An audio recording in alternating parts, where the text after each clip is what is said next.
What's up, guys? It's Chad with White Lotus Gaming here with Lisette. She is the voice of the great Jahy, and today we're going to be teaching her how to play Lorcana.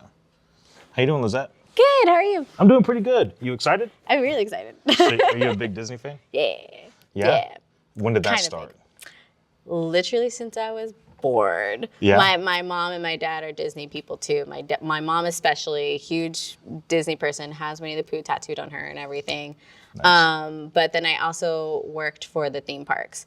So I did the Disney College program, and I worked at Disney World and Disneyland, Universal, all that good stuff. But huge Disney fan. Also, not just Disney, like Walt Disney himself. I used to do like papers and stuff on his like biographies and everything. So that's awesome. I love Disney. So what did you do at the theme parks? I first did my college program working attractions with the Mickey's PhilharMagic complex. So right behind the castle, I got to see the castle every day at Magic Kingdom. Oh, wow. Lots of crazy kiddos because we were also in like the Ferris wheel right next to It's a Small World and everything. Nice. Huge main area for stroller parking. Hated that part. But fireworks parades, got in for free all the time. Loved it. And then like I did that for a little bit, did Universal, worked in Harry Potter, worked in the parade show as well. And then Disneyland, I worked with parade support and like the Winnie the Pooh ride.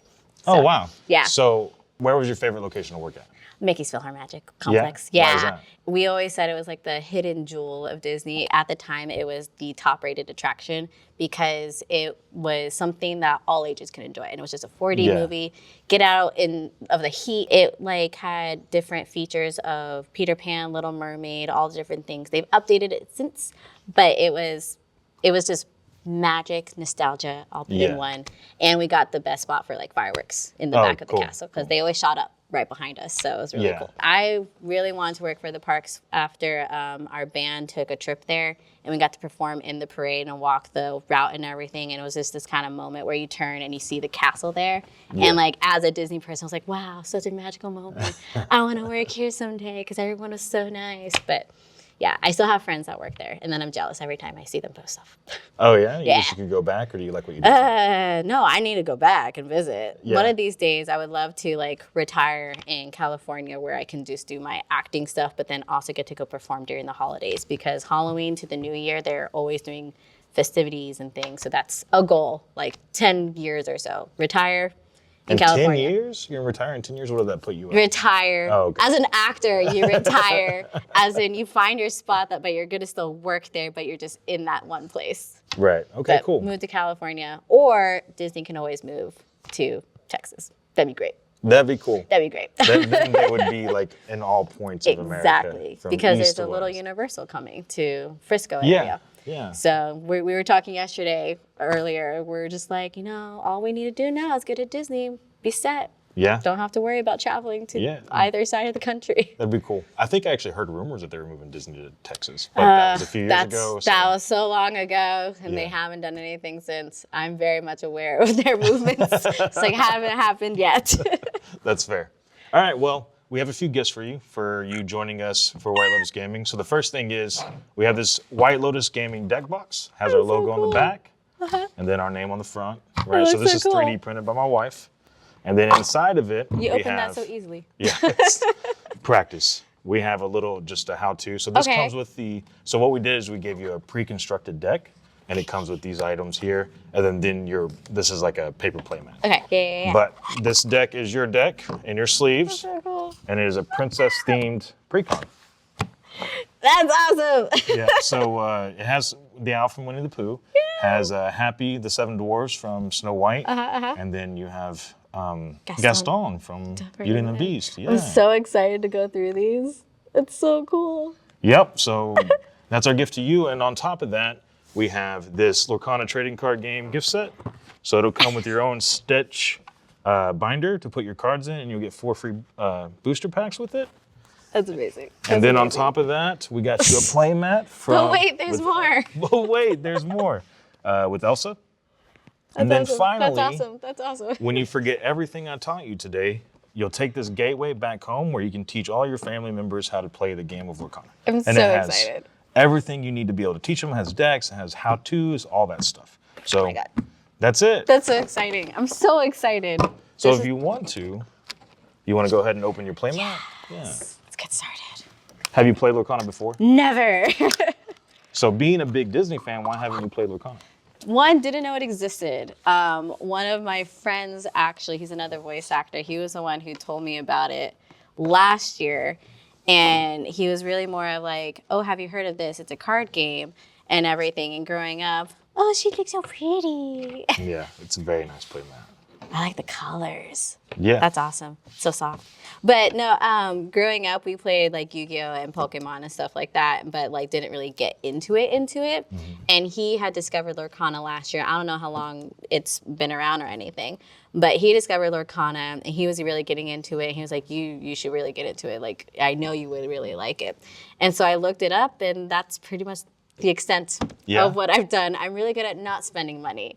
And that's one thing where I was just like, but if I start, I'm going to want to get more cards, and I'm a completionist and OCD collector. And I was like, I need to get as many of the collection as I can. That's cool. But this is amazing. I was not expecting this whenever I got here. If I teach you Lorcana, will you teach me how not to spend money? Because that's a skill I could use. Yeah, we could talk about that. Definitely. Cool. And as far as being a collector, so one of the cool things that Lorcana does is each set, the cards are numbered. Okay, yeah. So like this one 27 says, of 204. Yeah, so these two, this card is 27 of 204. And if you follow these in the binder, it'll follow a color coordination along with like the like shift cards and stuff like that. That's cool. Something my wife got really addicted to. She got really focused on collecting the set. Yeah. So it was a lot of fun. I'm the same way. Are you a big gamer? Not really. I definitely just play for funsies, and if anything, it's pretty much the same thing where it's either Pokemon, Zelda. My brother got me into Persona, and that's an obsession. So he got me into Persona 5 Royal, and since then he started playing Persona Reload whenever it came out last year. But he has it on his PlayStation in San Antonio. I live in Dallas, so I only get to play when I visit. Yeah. And so it's one of those where I'll go, like last weekend, I was doing a signing event, and we would hang out with my family, have dinner, play our own games, and then around midnight, everybody would leave or go to bed, and then he would set up the PlayStation for me, and I was up playing till like 6 a.m. Oh, nice. To leave for the signing event at like 10. But I was just like, yeah, that's pretty much it. TCG-wise, not really since I was a kid. I only played maybe like Yu-Gi-Oh! And not really Pokemon. I only learned how to play Pokemon maybe a few years ago. Although I have it on my phone now and again, it's mainly also I'm just collecting the cards. That's all fair. I really want to do. And that's okay too. But I'm gonna, as somebody that's allowed to speak for the entire gaming community, if you stayed up playing Persona until 6 in the morning, I officially call you a gamer. So, okay, cool. I'll take that. I'll take it. So anytime somebody asks that from now on, you're like, yeah, I'm a gamer. I played Persona until 6 in the morning one time. Got it. Great. As long as I got the seal of approval. Yeah, I give it to you. As the owner of White Lotus Gaming, you are officially a gamer. Thank you. You're welcome. But yeah, that's when I'm into a game and I'm obsessed. It's like I will stay up. And like Persona 5 Royal, I think I have like at least over 200 something hours, and that was one of the, again, completionist. My brother gets on me because I'm that person that will talk to every NPC as soon as they have a new bubble, even though you've talked to them like 10 times before. I go and I talk to them again, and he always gets annoyed with me because he's like, but they don't have anything to do with the story. He's like, but I'm curious. And I asked him, like with Reload specifically, I was like, did you know about the student that's being stalked by another student, and you get to watch the progression? I was like, it's really funny. And then I've met some of the like game writers. They're Audrey Riggs was one of the writers for Breath of the Wild. Oh, wow. She's married to one of the directors at Crunchyroll. And so that's one of the things too. And I told her, it's like, my brother doesn't read it. She's like, I'm personally offended by that. It's like, yeah, the writers work really hard on those side stories. So I was like, I'm that person. It takes me a long time to finish games. I do all the side quests. I'm very much completionist. That's fair. I really enjoyed the side stories. Like in Borderlands 2, there's a specific side story called Shooty McShootface. And he's just this like psycho that really wants to die. So he just keeps telling you to shoot him. And it's this whole funny like quip. But you don't discover that if you don't go around. Exactly. You have to talk to everybody. Yeah. But yeah, in that sense, it's like once I'm in the game, I'm hardcore into the game. And then once I finish it, it was like, okay, now let me go focus on life, I guess. Yeah. I guess. That's fair. I need the break, so I need gaming in my life. I game 2-3 hours a night. Period. Do you have a favorite right now?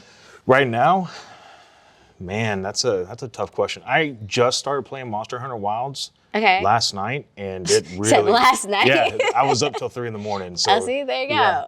It really hooked me. It was beautiful. The mechanics were good. I like Monster Hunter Worlds. I've liked the Monster Hunter series in general. Okay. So right now, I'd say it's my favorite, but I don't really have a favorite right now. 2 months ago, it was New World. I put 600 hours into it in 3 months. So, Do you have a favorite, like growing up? growing up, my favorite game, I have a few. KOTOR, Knights of the Old Republic, which is a story based around Star Wars. Okay. It is probably one of the better stories of any game I've ever played. That one and Mass Effect. These are both RPG games that are really driven by the story. Yeah. And I wasn't a big fan of Star Wars growing up. Still, I'm not a big fan of Star Wars. Yeah. Like, I've never been into the movies. Like, they're okay. But KOTOR, with Knights of the Old Republic, was one of the best stories I've ever played. That's cool. Yeah, it had one of those twists that really makes you question how you think. And that's what I really found growing up. And I don't know if they really have a lot of that nowadays. I think there is with some indie games like Among the Sleep, which is a story about a kid who's watching his parents go through a divorce. Beautiful story game, really deep and hard impacting. That's cool. The games like KOTOR and Mass Effect really, I think, shape my character. Yeah. So gaming is Yeah.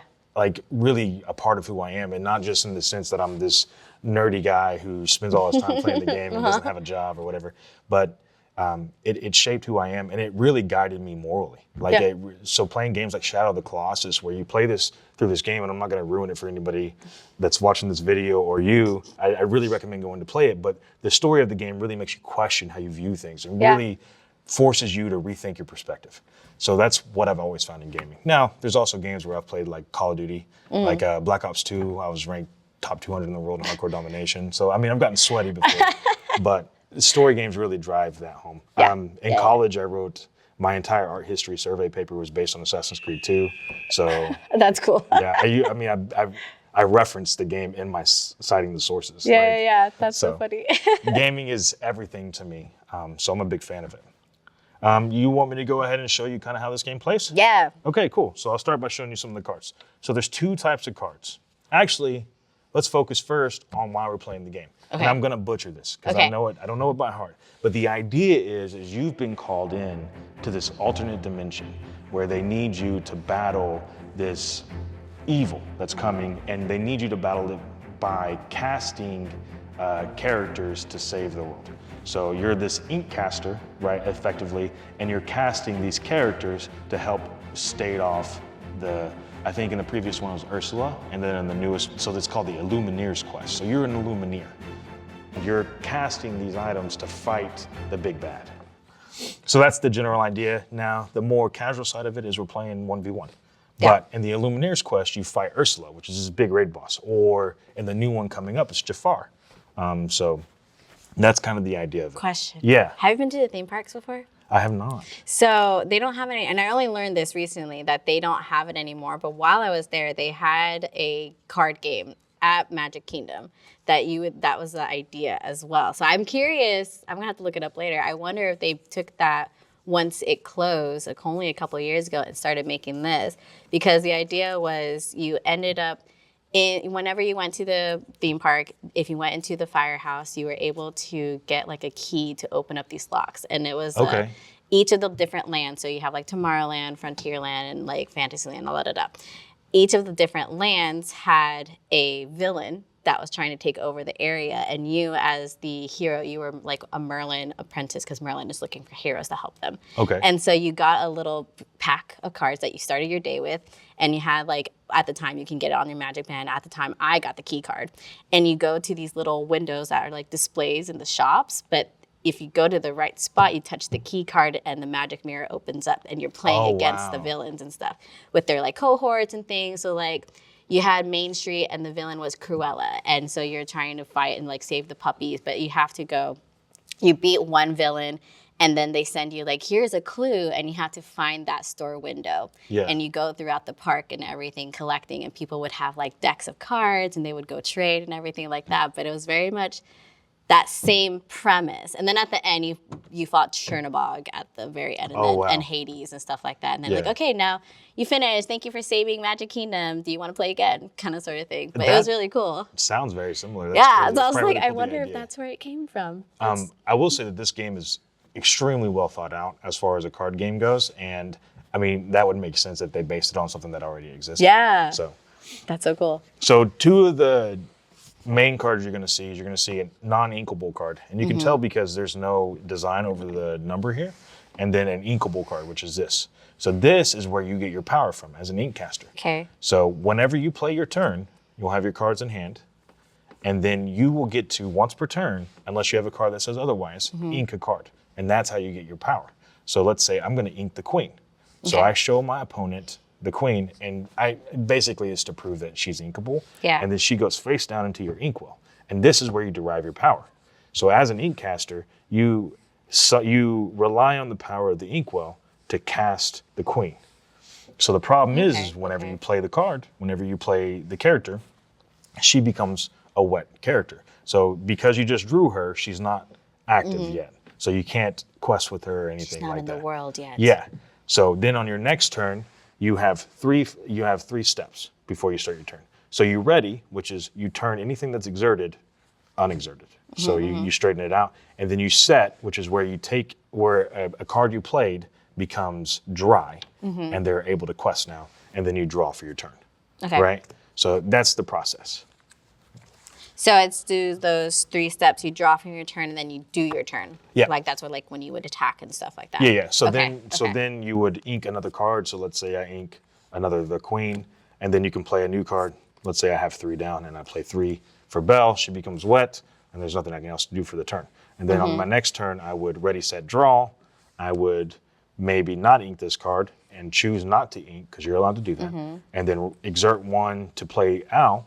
And then Belle is dry, so now I can quest with her. So I quest, and then I gain 2 lore. Okay, so your well, though, doesn't expend itself. So you use 3 to summon her, and then you used 1 of it to summon this owl. On the next turn. So, but this never disappears. So once they're in there, you have that stockpile. Every turn. Okay, So okay. it resets. And you could just pull from, okay. So you use it for that turn to cast it, and then you rest or you ready, and so you get all your ink back. Okay. And then you're able to play new cards. All right. So the name of the game is you're trying to quest for 2. Or I'm sorry, you're trying to quest to 20 lore. Yeah. Because that's where you win. So you gain these called quest pips, and you gain this amount of lore each time you quest. Okay. Now one of the things is whenever your character is exerted, and I may be confusing that word with another TCG because there's so many different ones. There are. Like in Magic the Gathering, it's tapped. In Grand Archive, I think it's exerted. And this one, I don't remember. I know that this way is set. So, Attack and defense mode. That's Yu-Gi-Oh. ready. Attack and defense is Yu-Gi-Oh. That's fair. But whenever you're in a position in defense mode, we'll use Yu-Gi-Oh terms. You're now vulnerable to attack. So now Al could choose to exert itself to attack Belle. So she would take 2 points of damage. He would take 2 points of damage because damage is dealt both ways. He would be banished, which is what they call essentially being dying. And then she would have 2 points of damage. Unlike in Yu-Gi-Oh or in Magic the Gathering, damage is permanent. Okay. So it would stay here until it moved by something else. Yep. So is that the idea? Because this is defense, right? Yeah. So if she had 3, he'd hit 2. So now she only has 1. Yeah. Okay. Yeah. And we'll have dice to kind of track that as we play. Dice too? Yeah. Dang. That's how you track everything. So that's the general idea. There's a number of different cards. So let's look at your deck. So these are all character cards that you play. So as you're summoning them, they just stay here unless they get defeated so that you can get up to that 20. Yep, that's exactly right. There's a number of different ones. I'm looking through your deck here. Should probably prep this beforehand. Okay, then we'll go through my deck. It's too late. So you have your characters, and then you have item cards. Item cards are permanent cards that stay on the battlefield too until they're used. So this one has an ability that says you tap it or exert it or whatever you want to call it, and then you choose one. You can remove up to 1 damage from chosen character. If you have a robot character in play, then you can remove up to 3. So that's what that item does. But there's other items that do things like Megabot. Where Megabot enters the play exerted, so it is called exerted in this game. And then you ready it. But if you were to exert it, you banish it, and then you choose one. So you can banish another character. Oh, okay. So whenever you banish it, it goes into your graveyard. Essentially, that's like dying. And then another type of card is an action card. So these are not permanent. So these are executed as soon as they're played. So this one says, this turn, you may put an additional card from your hand into your inkwell. Now, since it doesn't say that it can be non-inkable, it has to be inkable. Okay. So you still have to show it. It would say But specifically. you do get to add another one Okay. to your inkwell. And then you get to draw a card. So that's a way to ramp up your inkwell. Okay. And then there's another ability called shifting. Actually, let's look at this other card. So we'll look at another type of card, which is called a location. So locations are permanent cards as well. So this location is called the Institute of Technology. When it enters, it goes into your battlefield and then it has abilities. So this is how much it costs to move a character to this location. So let's say I pay 1 ink and then I move, for sake of argument, Al to this location. It now gains the benefits of whatever's in this location. Oh, okay. Okay. So this one says inventor characters get +1 while here, +1 defense. It wouldn't apply to Al. And then this one says at the start of your turn, if you have a character here, gain 1 lore. So at the start of my turn, if I have a character here, I gain a lore.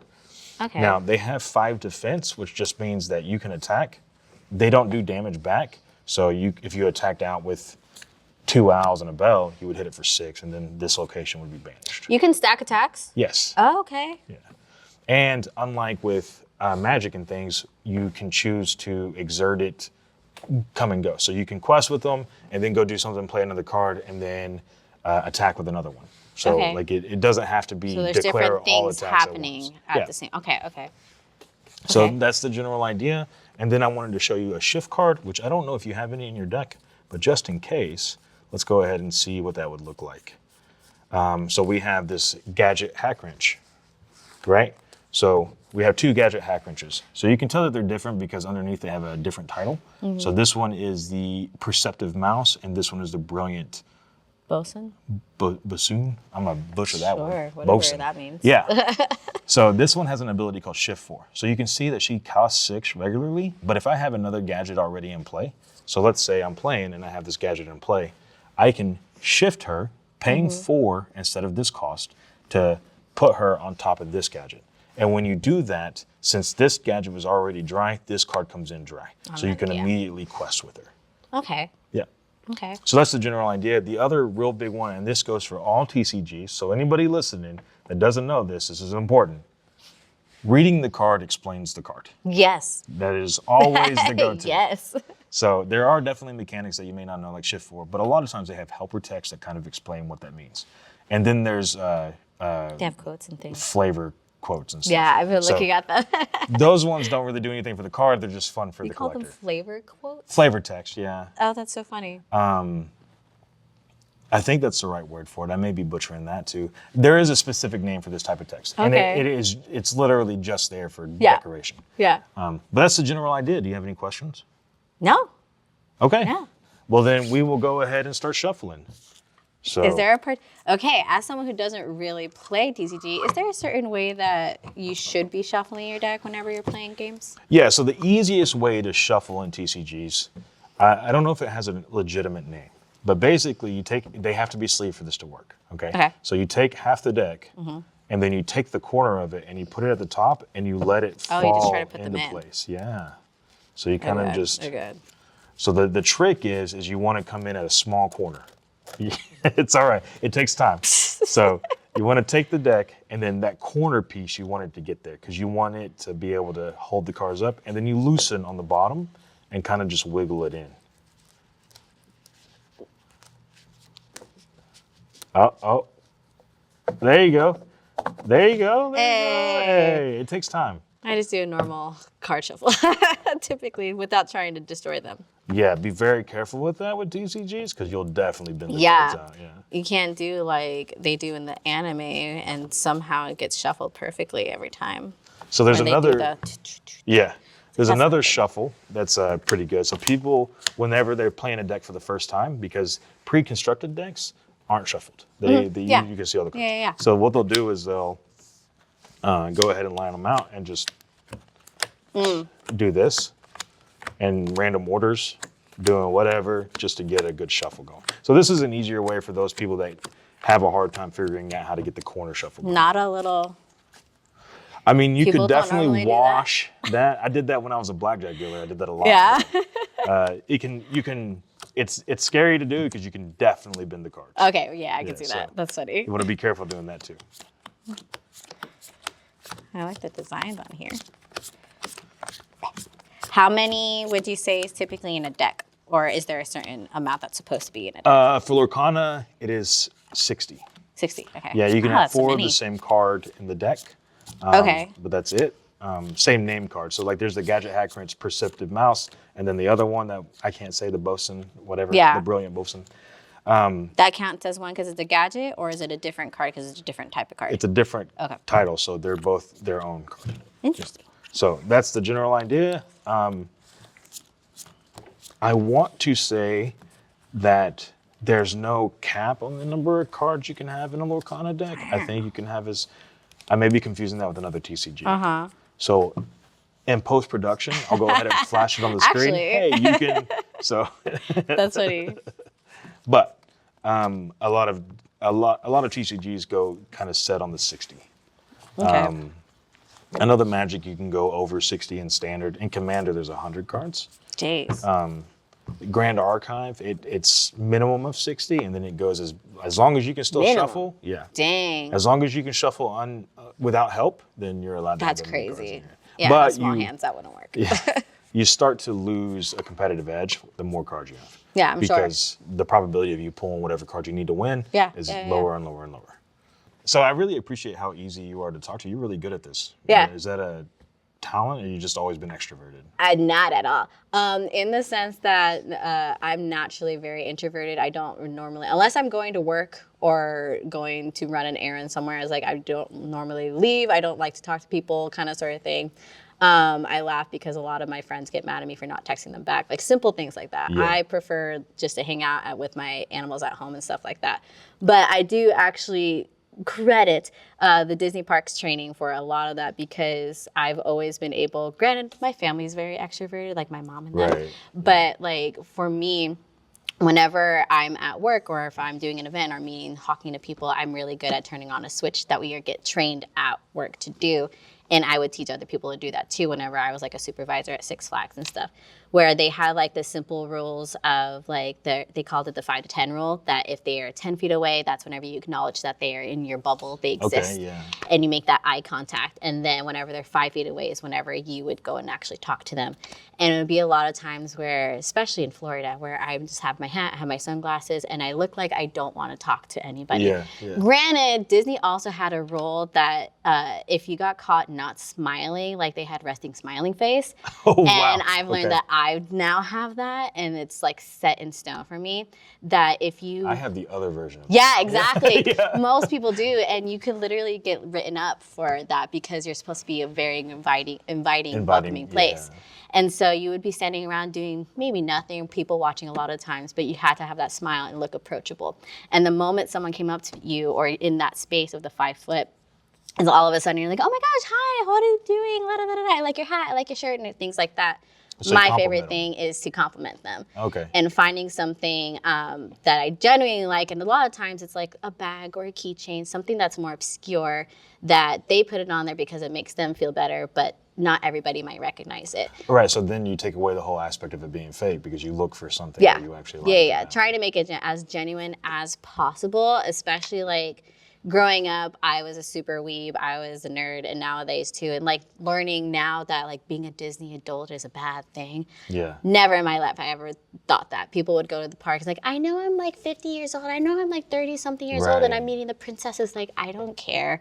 And that's the idea, again, being such a fan of like Disney and Walt. His thing was whether you're like, there's actually the saying on the theme park whenever you walk in from ages like 7 to like 97, like the child at heart, that's the idea. Yeah. And so like, I don't care what your fandom is, I'm here to compliment you and say that that's okay, because like me too, I love all the things and people Right. can make fun of me.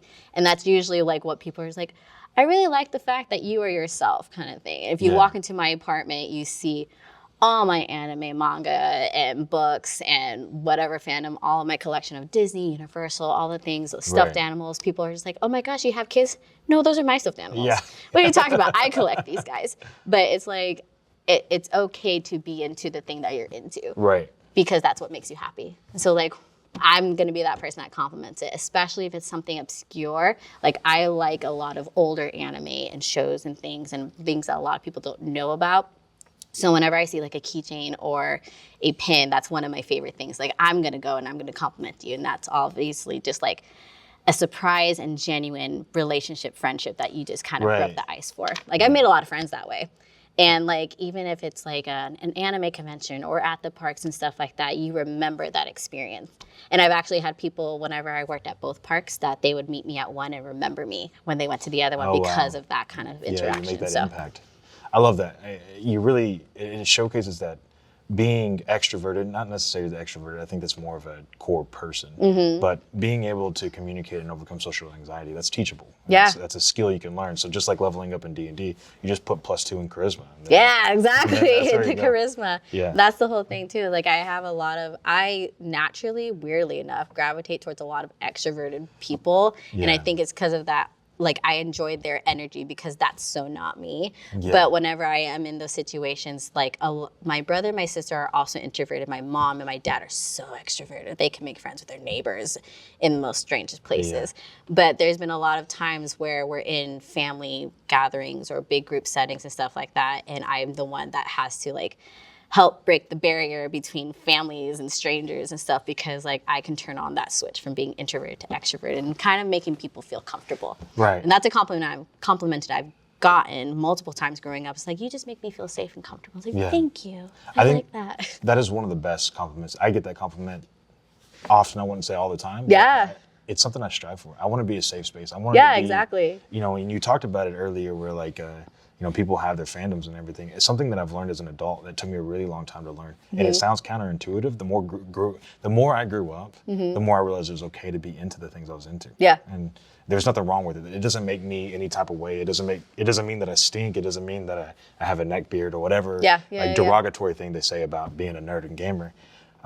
It's okay to be into it. And you know what's crazy is like anime is some of the most emotionally impactful things. And like I was talking about earlier with video games and how it taught me morally, like there's so much to learn from this. And I think something that people don't understand is it's art. And art is what we live for. Yes. So I'm a computer engineer by trade.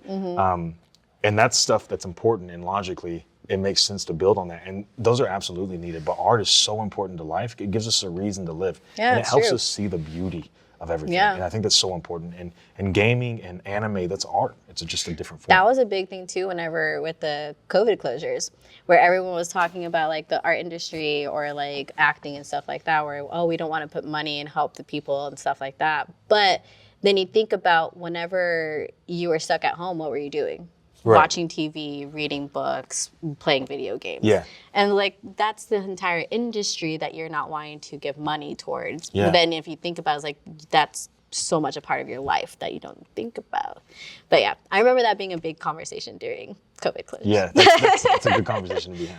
All right, so you want to go ahead and get into this? Yes. So 2 things we're going to need. Or actually, it's really 4 things. So you need your playmat. Got it. You need your cards. Got 'em. Your deck. You need a phone or some kind of lore tracker. So you don't need it. I have one. Okay. So I have the Lorcana TCG app. You can't use this in competitive settings, but for casual play, they allow it. Oh, that's so you can cool. start. So one really cool thing about this application, and I'll go ahead and turn it around. I love the way the book opens, is you can track actually, so you can Like get what the your cards and catalog, so stuff. you can see all the cards, but then you can learn to play, that's which so this is all the cool. learn to play stuff. So if you need that in the future, Lorcana TCG. And you can also keep track of what cards you own. So there's a way, that's so you can so say cool. owned the foil or standard version. So you can track your collection, which is really cool. But then on top of that, they also have a lore counter. So that's what we'll be using today. So this is the Illuminaires quest that I was talking about. yeah. So we'll use the standard one, and I like dark. I can't do anything that's light screen. I do dark mode. Yeah. Yeah, like if I'm on a computer and it's in light mode, my eyes like burn out. Automatic. Yeah. So that's lore counter. So Oh. I'm gonna let you be player 1, and I will be player 2. Okay. Now the last thing we need dice. Okay. So I got some Is extra it D6s. like any kind of dice? You need D6s really, but yes, any kind of dice, as long as you can keep track of stuff. So these are specifically inside of the Illuminaires Quest Trove. So this is like one of the gifts. Okay. So these are like official Lorcana dice.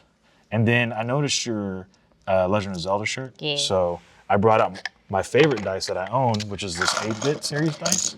Oh, that's fun. Yeah, so you have like the bomb. It's not exactly from, what reminds me of Zelda is the hearts. Yeah. Oh, that's so cool. And then I have these extra dice if you need them. And just a little product placement. King of Crits, do not sponsor this stream. It's not a stream, it's a video. They do not sponsor it, but they're great at making dice, and they make really cool dice. So That's cool. Good to know. So we'll use those here, and I'll let you use those, and I will keep these. Okay. And then I will go ahead and put some dice out right here. And then we're ready to get started. So the first thing you do is you have to determine who goes first. So usually we do that by a roll. So take 2d6s, and whoever has the higher roll gets to choose. We'll just do the same? We can use the same. So I got a 7. Matches your dress. 5. Right. So I get to choose who goes first, and I'm going to go ahead and choose myself. Please do. Yeah. So I can see how it goes. So now we draw 7 cards. Okay. 7. And you get to look at them. So one of the things you're looking for is, do you have a way to get playing early? Okay. And then once you really know the deck, you can start like, okay, these are the cards I have in hand. This is the strat I can go with, and then so on and so forth. Okay. And then if you don't like some of your cards, let's say, just for the sake of demonstration, I'm going to go ahead and take these 2 cards that I don't want, and I'm going to put them down. I get to draw 2 more cards to replace them. You can only do that once. Oh, okay. So these cards will replace them, and these cards will go on the bottom of the deck. Once at the start or once at any time? Once at the start. Okay, once at the start. Okay. Yeah, Okay. so it's kind of like a mulligan in other games, but it's for this game. And another thing they do, because your inkwell is face down cards, some people like to lay their hand on the mat. So one thing to differentiate that is put like some kind of token or something on top of your hand, so they know the difference between your hand and your inkwell. Well, then I'm going to let's start. And if at any point you have questions, I promise not to use it to my advantage. Okay, sounds great. So then you draw however many cards you put on the bottom, and you should have 7 cards in hand. Yeah. And then you say good to go. And All right, you would start. Good. So the first player doesn't get to draw for turn. Okay. So you just get to play. So what I'm going to do is I'm going to ink a Baymax healthcare chip. So you can see the inkable sign. It'll go face down into my inkwell. And then I'm going to exert that and play an Institute of Technology. Let me say that word correctly. So that'll enter the field. Its locations are dry as soon as they come in. So there's nothing else I can do. Because I've used all my ink, there's nothing else I can do. It'll now go to your turn. Okay. And for your turn, the first thing you do is you ready, set, draw. So I'm ready. Put ink. No. So you pick Okay. that up? Yeah, you're good. So whenever you have cards on the bottom, you'll get to ready them. Okay. But that's what that means. So the only thing you can do right now is draw. It's just draw. Yep. So you'll draw for a turn, and then you get to play a card into your inkwell. Okay. As many as I want. No, only Just one one. per turn. One Unless per you have turn. a card One that per says turn. otherwise. Okay. And it comes in vertical. There you go. Attack mode. Yeah, attack mode. It's been a long time since I've heard people use Yu-Gi-Oh! To relate to cards. Really? Yeah. That's all we ever do. Every time it's like, if you're playing even Uno and you have like a reverse, I activate my trap card. Yeah. You have to. And then if I'm wanting to play a card though, as long as it matches this, it's... Oh, I guess that is a question. If let's say I had the 1, but I had multiple that I could do, you can only use the 1, right? Yeah, so you can So only pay for one. one. Okay, Yeah. okay. Yeah, because you use the ink and it goes, like, for that turn, it's gone. You use that. Are you able, let's say you put a card out here and you can't use it for ink later? No, yeah, you can't use it for ink later. Okay. Unless you have a card that changes it. Like the Tadashi Hamadi I showed you earlier, that whenever he gets does. banished, he Yeah. turns into the... Okay.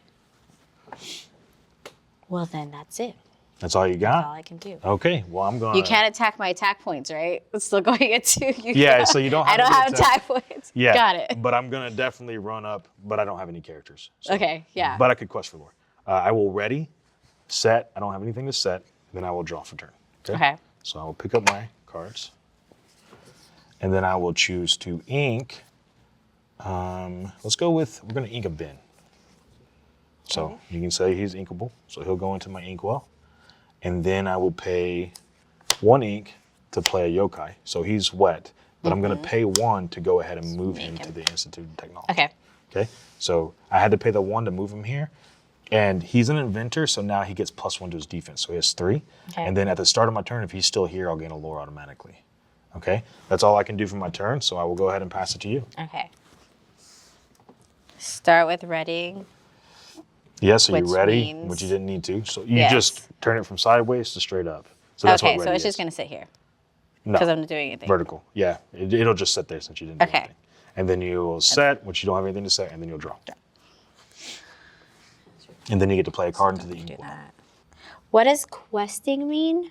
So when you quest, so you'll turn them, so you exert them, and then they go get that lore, that amount of lore. So that's how Okay. you win. So whenever you quest, you get, so like if I quest with him, he'll get 1 lore. Oh, And we're trying to make it okay. to 20 lore.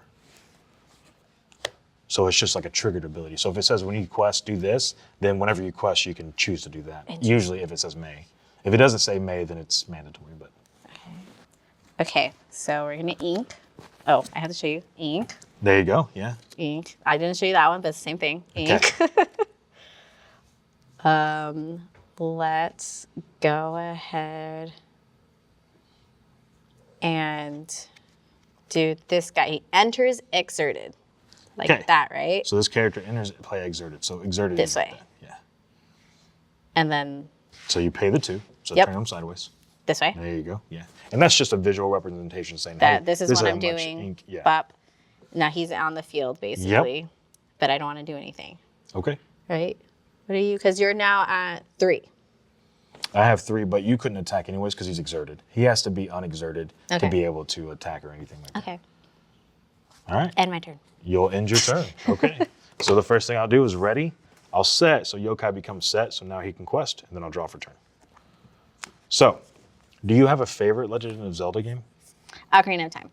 Me too. Yeah, Ocarina of Time was the one that got us started in playing games really in general. My Yeah. dad always would tell us that he used to play with my grandma, like from my mom's side. Yeah. And so instead of going on dates with my mom, he would like literally go on dates with my grandma as in go to their house and play Zelda. And my mom was just there because she didn't play Zelda. Yeah. But my sister and I grew up playing Ocarina of Time. We taught my brother how to read and my nieces how to read by playing Yeah. Ocarina of Time. Really? Yeah. Oh, and wow. so now it's like everyone plays. Look at that. Games teaching you to do more Yeah. stuff. Ocarina of Time is really cool because of how it, do you know how it impacts the lore? Because it creates. In general, whenever it splits off. Yes. Yeah. It's 3 different timelines. So the games like. become- Yes, I know. It's really I think Zelda, the Legend of Zelda universe Mm-hmm. is a more complex story than people realize. It's a really good story. Truly, they even have like I have a book. I can't remember what it's called, but I think it might just be simply like the psychology of the hero's journey, and Oh, it's yeah. about that idea of why Zelda, and like in general sense of like Link doesn't talk because the idea is if you're playing, you are his voice, and so Yeah. you don't want to have to hear a character voice come out because then that changes the perception of you being the character. That's fair. Kind of sort of thing. But like they talk about the hero's journey and how it impacts like the gameplay from the different types of games too. I have to find that book. It's so good. You It's should so send good. me. I'll like, send it. I'll have it yeah. on my bookshelf. I'll send it to you. Sweet, sweet, sweet. That'd be really cool. So can you do the Navi Hey Listen? Oh yeah. We see it all the time that the God did the hey listen. That's Wow. not, that wasn't even right. That wasn't even her pitch. Where she goes hey listen. Sort of close enough. That's way But better than I could do. my dogs or my mom's dog is named Navi. Oh, really? And I have like my cousin, her cat is named Navi. She has a Navi on her and everything. Like, and then we have another dog because my mom's dogs end up being named after Zelda characters because we end up naming them. But she has a Zelana, which is a combination of Zelda and Lana from the Zelda game where you got to do all the war and everything. Do you remember what that one was called? All the war. Yeah. Is it Hyrule Lana? Warriors. Hyrule Oh, Warriors. yeah. Yeah, and so there was a character with blue hair. Her name was Lana, and so we combined Zelda and Lana. That's so her really name is creative. Zelana. Wow, that's So. really creative. So I'm gonna do you a favor. Okay. Just so you feel better about it, I'm gonna try to do the Navi Hey Listen. Okay. Okay. Hey, listen. Beautiful. So good. It was perfect. I don't think it was, but we'll go with it. I'm gonna do Institute Technology. Okay. Amanda, I'm so sorry. Another I one. embarrassed you. I'm gonna go ahead and put it into my inkwell, and then I'm gonna pay 3 ink, and I'm gonna play Emerald Chromacon. So this is an item, so it immediately sets. But during your opponent's turn, whenever one of your characters is banished, I can return a chosen character to the player's hand. So I can choose one of my characters. I can choose one of your characters. So okay. that's one way to play. I forgot. At the start of my turn, I gain a lore for having a character here. Yes. So I gain 1 lore. And then for my turn, I will quest with Yokai to gain another lore. Okay. And then that's all I can do for my turn. I'm going to go ahead and pass it back to you. Okay. So then. Ready. Boop. Yep. Set. And then Draw. action. Yeah. Oh, interesting. Interesting. Yeah. Where's of yours? Do you have a favorite Disney movie? There's so many good movies out there. I automatically used to just say Lion King. That was apparently the first movie I ever watched as a baby. Came out in 1993. And You were born in 93? 92. 92? I was born in 91. Wow. Yeah, see, there you go. Yeah. So I was born in 92. Movie came out in 93. So that was one of my absolute favorites. But as an adult, I think my actual favorite might be like Treasure Planet. Treasure Planet's a because good it's one of those, Treasure Planet, Hercules, all of those ones, like they're so good no matter how many times you watch it. The comedy's still gold, and like the storyline is so well done. And then the music. The music is actually really legit. Like, it just is good. The music for Big Hero 6, phenomenal. Music's so important. It is, though. It is. That was also around the time whenever they started switching to more upbeat rock music, which has been really fun.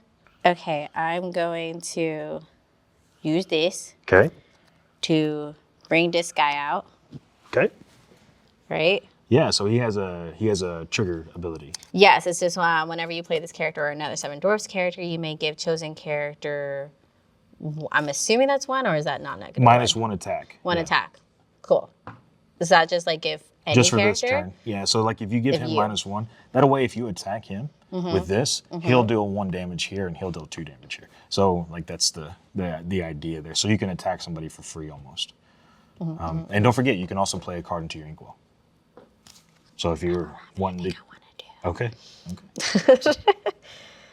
It's like, oh, my brain's already strategizing on what I have in my hand right now. Yeah. So I was like, there's nothing in there right now. Is there a limit to the things you can do? Like if you wanted to play an item, an action, a place, or whatever? As long as you have enough ink to do it, no. Okay. Now, I will say that since you use these two, you no longer have access to the ink. So this goes negative. Yeah, so you give a chosen character. It would give you, because you have 3 right now, and make it 2. No, it would make my 2 1 because I have 3 defense but 2 attack. Oh, okay. Oh, that's right. That's the sun. That's your attack. Yep. So you could attack if you wanted to. That doesn't kill him though. Nope. That just gives him 1. Yeah. And doesn't affect me though. It'll deal 1 damage to you because he has 1 damage because you reduced him by 1. No, we'll just leave it at that. Okay, but you can also quest with him. So this one you can't quest with because he's still wet. Yeah. But you can quest with him. And then I turn him. Yep, so you exert him to quest, and then you gain 2 lore. I'll let you go ahead and do it. Boop, boop. There you go. Do you lose the lore once they leave, right? No. Oh. Now, there are abilities that some characters have that can make an opponent lose lore, but no, once you have the lore, you gain the lore. Oh, I thought that once they died, you lost them.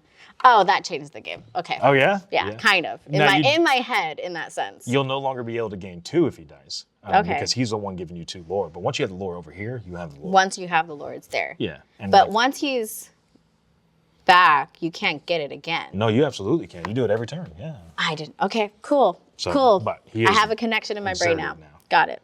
Okay. And that's it. Okay, so it goes to my turn. So at the start of my turn, the first thing I'm going to do is gain a lore because of Institute Technology. Right? So I gain 1 lore, and then I'm going to ready, set. I don't have anything to set. This is ready too. Then I'm going to draw for turn. So we will look at the cards I have in hand. So your favorite movie was Lion King growing up. Was it because you had a crush on Simba? No, it was just because it was my first movie. Because my wife the was music's like... so great. But Kovu in the Lion King too. That's different. Okay. My wife had a huge crush on, what was the guy's name that played the original Simba? I don't know, but I know exactly who you're talking about. Man, I can't remember his name. Blonde-headed kid. I can't remember. We can fix it post-product. But she had a huge crush on him and like was in love with Simba because of that. But Childish Gambino is my celebrity crush, or Donald Glover. And Donald Glover is the live-action voice of Simba. Yeah. That's so cool. That's really cool. I'm a big fan. World making sense. Yeah. A full circle moment. What's your feelings on them doing all the live-action stuff? I'm pretty indifferent in the sense of I'm not in a rush to watch the movies. Okay. And so like I still haven't seen the Lion King live action. I still haven't seen the Little Mermaid live action. Usually I'll watch a live action because someone else is watching it. Yeah. And I'm like, sure, I haven't seen it. That's how I watched like Dumbo. We went to go see the Beauty and the Beast live action only because it was premiering at like the whenever we were at the parks. And so we went to the midnight premiere and it was like this big deal because it's Disney, yada, yada, yada. So we went to go see that. Other than that, just leave it alone. That's fair. Okay. Just leave it alone. Yeah. That's exactly how I feel about it. That's fair. I'm going to go ahead and pay 4 for Hiro Hamada. Okay. So he has an ability. Your other inventor characters gain resist +1. So resist 1 basically reduces damage incoming by 1.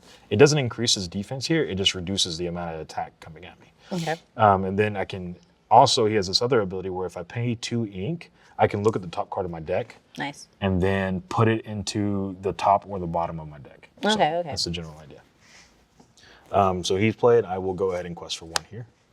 That's fair. Yeah, a lot of people have mixed feelings about the live action stuff. I don't mind it, but I like original stories whenever they can. I mean, that was the whole idea with the Maleficent and them coming through, where it was the same story but a different story being told from the different perspective. But whenever you're coming in from, again, don't know the Lion King or haven't seen the Little Mermaid, but like you're telling the same exact story, just making it live action. No, just tell a new story. Right. Even if it's in the same world, tell a new story. And I think that's also how I feel. Or the songs, like just leave the songs alone. I think that's more of what it is because I'm more into the music than really watching the movies nowadays. And so like I've heard some of the Lion King and the Little Mermaid soundtracks and they're not good compared to the originals. Okay, fair enough. Like no, that's pretty much it. And I keep saying those two because growing up Little Mermaid and Lion King were my favorites, but good. Fair enough. Yeah. That's fair about live action, but with that, I'll pass my turn. Go ahead. Okay. Start with this. Yep. Setting everything. So this guy goes back. Yeah, so ready. Yeah. And then this one comes in. Yeah. Draw. Oh. You got it. Okay. You're a fast learner. I'm trying. All right. I'm going to ink this guy Okay. in here. All right. I see the gears turning. I'm thinking. Okay. So I'm going to. Do I turn these guys to use them, or does it matter? Yeah, no, you turn them to use Okay, them. I turn these two, and I think this is correct, that I can bring this one out, Painting the Roses Red. Yeah. Character with cost 2 or more can sing to this song for free. Up to 2 chosen characters get 1 this turn and draw a card. So, Yeah, so you can choose, instead of inking, you could choose to sing the song using Sneezy or Sleepy. So they sing the song instead of you having to pay for the ink. So that you keep the 3 ink So I open. don't have to use this. Yeah, so you could ready that, Oh, and then you okay. could exert this one to sing this song. Okay. Yeah, So it's up to you though. Because to sing the song, it activates that Yep. that ability, right? Yeah. And so, okay. I think I did it different in my head on how I was using this card. Okay. Okay. You don't have to do that. You can definitely use the ink. No. I have different things in my head now. Okay. Now that I understand how that works. Does that? Can I just leave it there then? If I don't use it right now, or does it have to be used the turn I use it? It would be used the turn you use it, so you Got can it, put it got back it. in your hand if you want to. Wait, no, I'm thinking. Okay. I'm really worried that whenever I start beating, you're gonna flip the table. No. I do won't feel the that. competitive edge. Too many nice things out here to do that. Like need one of those little baby ones. Yeah. Okay. Actually, then I'm gonna retreat that. Okay. I'm gonna take that back. That's fair. But I am going to still use these two Okay. to bring her out. Oh, Snow White. And then when you play this character, you may remove up to 2 damage from turn. I don't need that right now. But then do this, that, and So you that push does for 3. this. Yeah. Look at that. You're in the lead. Okay. Then leave it there. Okay. Yes. So I'm gonna go into my turn. You pass. I will ready. Ready. I will set, and I will draw for turn. Okay. I will go ahead and ink Tadashi Hamada, right? And then I'm going to pay 4, and I'm going to play a yokai. So whenever this character quests, I may return one of my items from, you may return one of your items to your hand and then pay 2 less ink for the next item you play this turn. Okay. That's a way to kind of ramp. Okay, yeah. I'm gonna use my last one and move Hiro Hamada to the Institute of Technology. Okay. I almost forgot that at the start of my turn I get a reward from that, yeah. And then I will quest with both of these guys for 1. Or so they both get 1, so they get 2. And then I will pass my turn to you. Okay. Okay, I'm understanding. Okay. So we yeah, are starting, nice. boop, boop, and we're all here. We are all there. Is Snow White gonna sing the song now? Is that? No. There is actually a rule in Lorcana that if you sing a song, you have to sing it as a person. Okay, fine. Got it. That's not really a rule. Okay. Full disclosure. I'm gonna ink her. It Okay. should be. It would be a rule. So whenever I play with my family, we play villainous. Yeah. We go through and each villainous has a different realm. I'll have my phone, and whenever it's that person's turn, I'm playing music from that Oh, nice. world, whatever. Yeah. And we're always singing like the villain song, do do do do do, and it lasts like maybe 10 seconds, 30 Yeah. seconds. All right, next one. I'm always working on my phone to play that. That's awesome. I really love that about Disney. There's just so much. You're just so immersed in the world. Yeah, absolutely. Okay, we're gonna do those guys 4 to ink. bring Uh-oh. him out. Oh no, bashful. Wait, you're here. Yeah. But then I can do these. Oh no, you're taking off on me. I'm a little worried.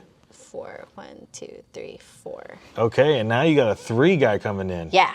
That's terrifying. Yeah, that's why what he said is like, wait, I don't lose them? Okay. No, you don't. It's game on. All right. Is this where, like, if you were to attack, they're in this mode kind of thing? Is that the idea? Like, yeah, I can attack them now. Since you use them to quest, they can't attack. That you're making me But vulnerable. if you were to exert them, yeah, you could Right. attack too. So, like, because they stay here, because that's the end of your turn. So, like, on the start of your turn, they're vulnerable to attack because they're like this, right? Yeah. Okay, cool. Yeah. Just keep that in my brain. Got Okay. it. Done. All right, I will ready, and I will remember to gain my 1 from here. I gotta ready this too, see? I'm forgetting all kinds of stuff. And it's set, and I will draw for turn.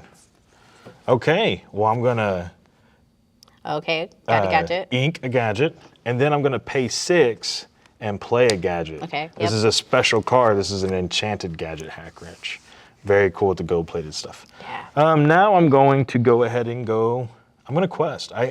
So my deck isn't built to attack, your deck is, but you're way outrunning me on the stuff. So I'm just gonna try to catch up. I'm gonna quest for 4 more. Okay. 1, 2, 3, 4. We're racing to the 20. Okay, Go ahead. yeah. And I'm out of Prep. hands. I don't even know what we're gonna do. Prep, boop. And then you're here. Oh man, I'm getting beat up by Snow White and the 7 Dwarves. There's only 3 of them. There's Okay. only 3 of them. That makes me feel To be better. fair. It's just 3 dwarves beating me up. Yeah, exactly. Oh, that's really funny. Okay. I have a card. I have cards in my hand that work together that I'm now reading, and it's a little confusing, but it's interesting to look at. Yeah. That's funny because this has nothing to do with what I'm doing over here. I'm just trying to figure out what this means. Has Yeah. nothing to do with what I'm trying to do, actually. That's fair.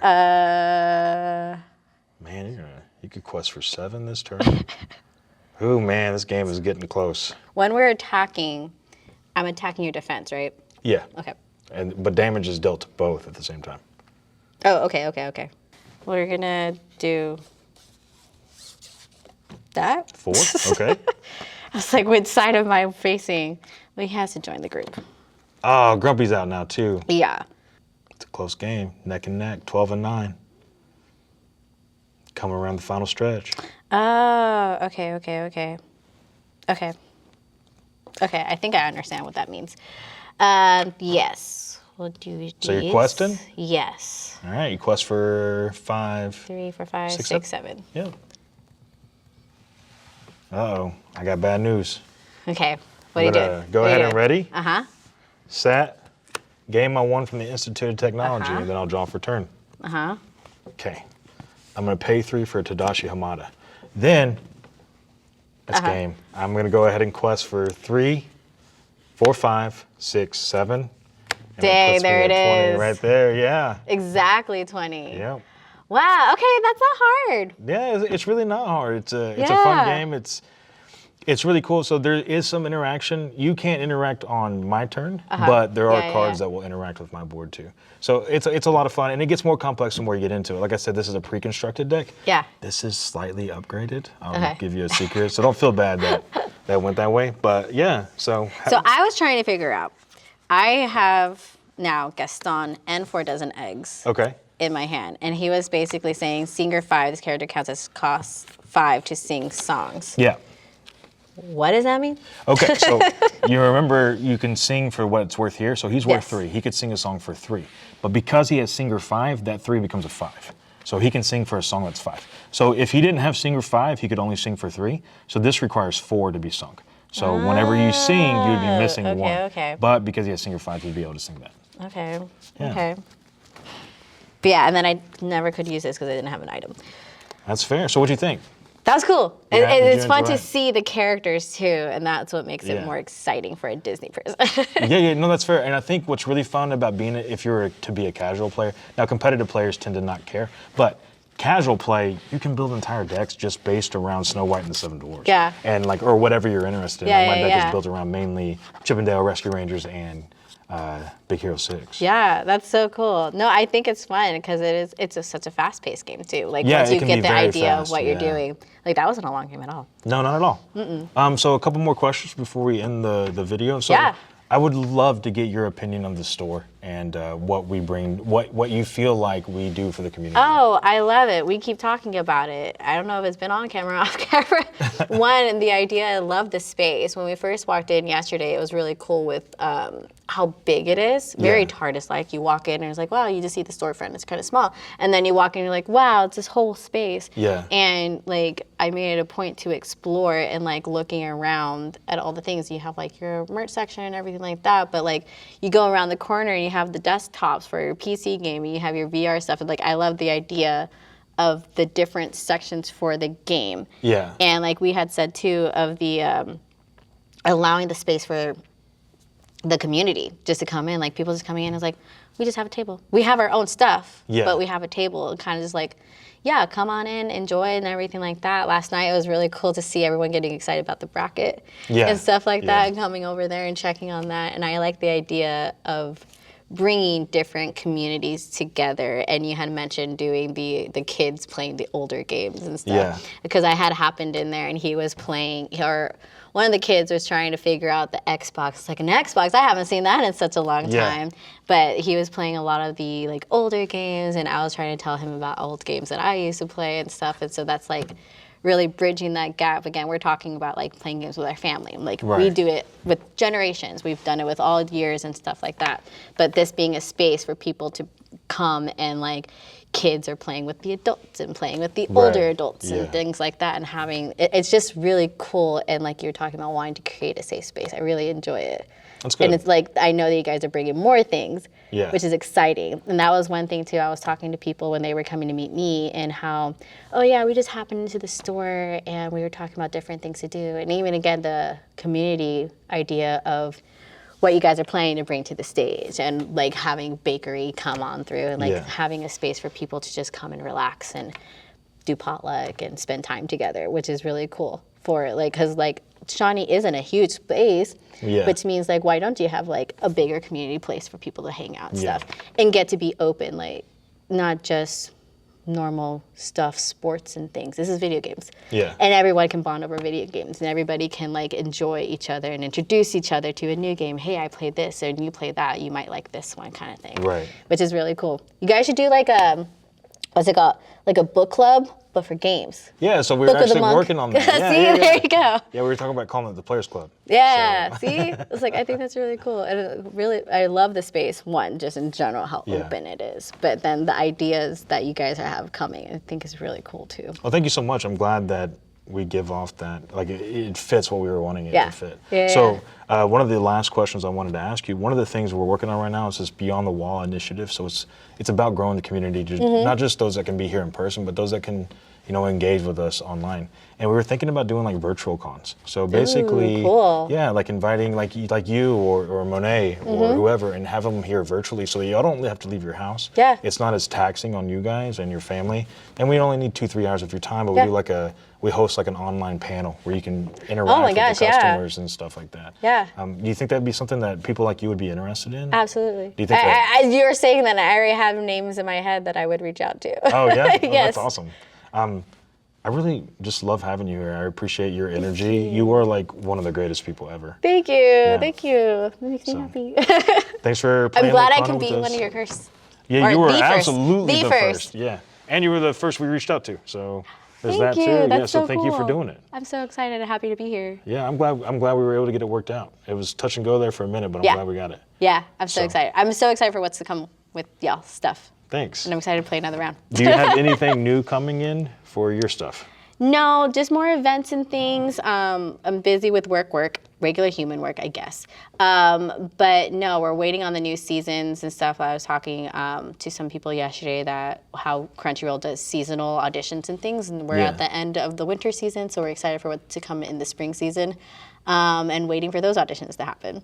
But other than that, I'm doing a convention in May, and that's pretty much it. If people wanted to get in touch with you or interact with you, what's the best way to do that? Social media, Instagram or Twitter/X, whatever it's called, just under my name, Lisette Monique Diaz. I there and I talk to lots of people. If we are wanting to interact with trying to go into events and things, I work with a bunch of different really cool people, and I have all of that information on my accounts. Oh, outstanding. And I think you said earlier you do a stream once a week? Yeah. Oh, Okay. yeah. I guess I should plug that.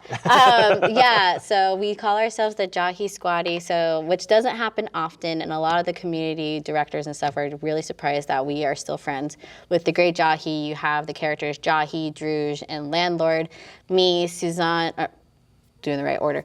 I said Jahy, Druge, Monet, and then the landlord, Suzanne de Karma. So Monet Lerner and Suzanne de Karma and I all try to do at least once a week. On Mondays, we stream Jahy Squaddy, or twitch.tv/Jahy Squaddy. Only just got a Twitch recently, so trying to remember these things. We'll get on there and follow you As for sure. well as on my Instagram, we still try to do that because some people don't have Twitch.